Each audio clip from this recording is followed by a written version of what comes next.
C'est un habitant relativement récent de nos eaux, mais personne n'a vraiment envie de le croiser. Le poisson-lion, venimeux et vorace, il est originaire de la zone Indo-Pacifique et s'est fait une belle place chez nous depuis qu'il a été repéré pour la première fois en février 2011. Des associations luttent contre son invasion. Exemple, Surfrider Fondation Martinique, qui a organisé une matinée de chasse dans le nord et le sud. Peggy Pinel-Ferréol et Stéphane Sauvillier ont suivi l'équipe de plongeurs à Lens-du-Four, aux Anses d'Arlay. Reportage.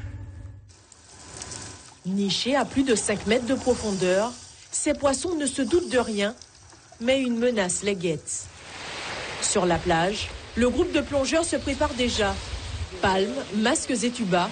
Au programme, une partie de pêche à cible unique. C'est un poisson qui mange la plupart des autres poissons et pour l'instant qui n'a pas de prédateurs. Donc on va essayer d'en enlever le maximum et si tout le monde fait ça, on pourra protéger cet écosystème, quoi. Mais face au poisson-lion, il faut être bien armé. Donc le mieux c'est d'utiliser les flèches avec trident. Comme ça il est bien fixé, il ne bouge pas dessus, il est bien stabilisé. Le particulier qui a envie d'en manger, il peut très bien aller faire une petite chasse en apnée, aller le flécher et le récupérer. Il faut qu'il fasse juste attention aux épines.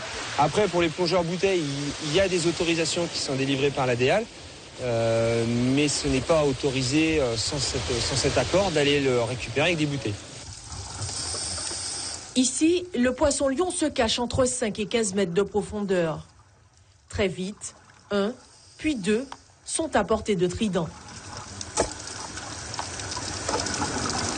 Entre chaque prise, le plongeur doit remonter à la surface.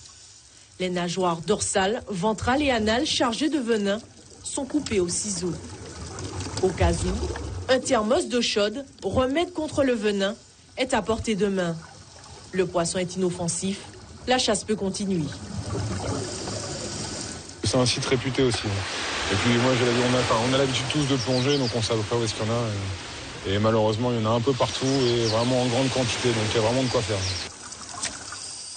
Après 2h30 de plongée, le résultat est sans appel.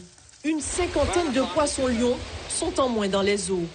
Fiers de leur prise, ces plongeurs ont une idée très précise du destin futur de ces poissons. A priori, c'est très bon, on peut en manger, il n'y a pas de souci à partir du moment où on enlevait les épines. Donc on a quand même des épines vénéneuses là-dessus, donc il faut pouvoir les enlever. Et à partir de là, il est comestible comme n'importe quel poisson.